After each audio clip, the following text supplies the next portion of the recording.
Hello guys, welcome back to the series of 1000+ question of general science. So coming to our first question, which part regulates body temperature?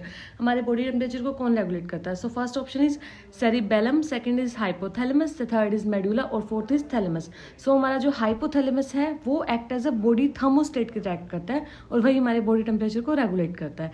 So B is the correct answer.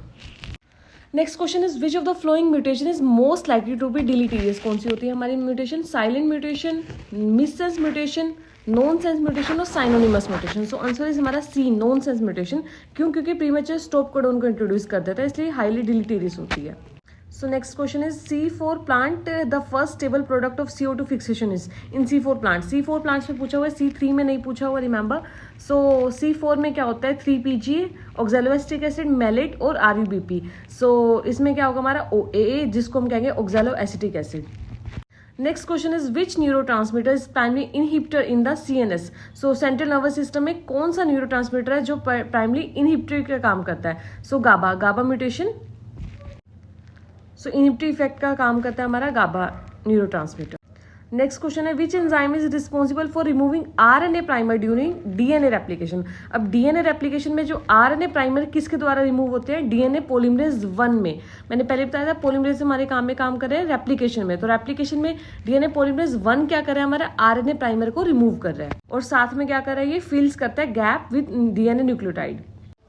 Next question is which of the following is not part of innate immunity. अब innate immunity का कौन सा part नहीं है? Skin barrier, phagocytosis, antibody production और inflammation. So skin barrier सबसे first immunity हो तो इसको इनेट इम्यूनिटी में आते हैं. यस सही है. फैगोसाइटोसिस भी सही है, इन्फ्लामेशन भी सही है. इसमें क्या आएगा हमारा? सी, एंटीबॉडी प्रोडक्शन, जो कि हमारा अडेप्टिव इम्यूनिटी में आता है.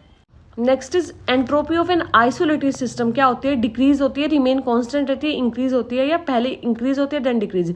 सो answer is increase. According to second law of thermodynamics, entropy tend to increase in an isolated system में क्या होती है?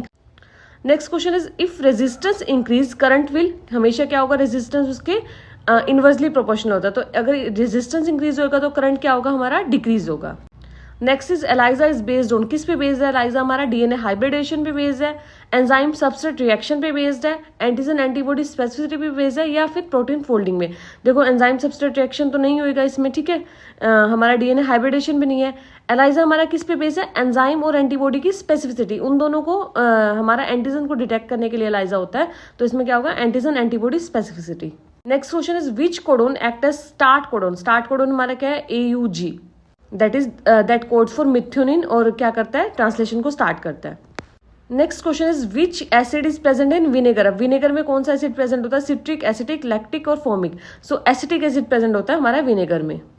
Next question is which part of neuron receive signal. अब न्यूरॉन क्या होता है हमारा? एक्सॉन भी उसका पार्ट होता है, डेंड्राइटिस भी उसका पार्ट होता है, साइनेप्स और माइलिन शीट. तो इसमें से कौन सा क्या पार्ट होता है जो सिग्नल को रिसीव करता है?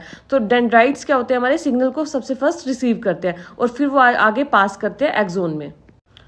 विच technique is use to amplify DNA. अब DNA की बात हो रही है, देखो हमने एलाइजा में देखा था एंटीजन और एंटीबॉडी की बात हो रही थी. तो अब DNA की बात हो रही है, तो वो कौन सी टेक्निक है जो एम्पलीफाई करने में हेल्प करती है? एलाइजा तो नहीं होगा, क्रोमेटोग्राफी भी नहीं है हमारा, PCR या इलेक्ट्रोफोरेसिस. PCR होता है हमारा पॉलीमरेज चेन रिएक्शन, मतलब ये क्या करता है? DNA को एम्पलीफाई करने में हेल्प करता है.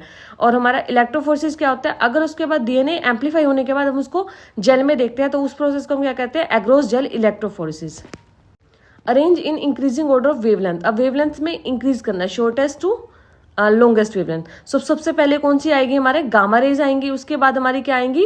एक्स रेज, उसके बाद UV रेज और उसके बाद हमारी क्या है? Visible raise. So A is the correct answer. Next question is photo respiration occur in. किस में होता है हमारा फोटो रेस्पिरेशन? ओनली क्लोरोप्लास्ट में होता है, माइटोकॉन्ड्रिया में होता है, साइटोप्लाज्म में होता है, या तीनों में मिलकर होता है? Yes, C is the right answer. Chloroplast, mitochondria और पैरोक्सिसोम तीनों में ही हमारा क्या चलता है? Photorespiration. Next question is which technique separate protein based on size. अब टेक्निक क्या है जो प्रोटीन को साइज. अब देखो हमने इलेक्ट्रोफोर्सिस मैंने बताया था, एग्रोस इलेक्ट्रोफोर्सिस में हम क्या कहते हैं? DNA के साइज को देखते हैं, DNA के बैंड्स देखते हैं. अगर प्रोटीन के बैंड्स देखेंगे तो वो किस पे होगा हमारा? SGS पेज पे. Sodium dodecyl sulphate, polyacrylamide, gel electrophoresis, SGS page. Which enzyme is present in saliva. अब स्लाइवा में हमारा कौन सा एंजाइम प्रेजेंट होता है? पेप्सिन, ट्रिप्सिन, अमाइलेज और लिपिज. अमाइलेज. आई थिंक ये क्वेश्चन रिपीट है, sorry. Which buffer maintain blood pH. अब ब्लड पीएच को कौन मेंटेन करता है? Phosphate buffer, bicarbonate buffer, acetate buffer और अमोनियम बफर। सो हमारा जो बाइकार्बोनेट बफर है वो क्या करेगा? हमारा ब्लड पीएच को मेंटेन रखता है। So this was the last question of today's series. Thank you guys. Thank you for watching. Please like and subscribe the channel.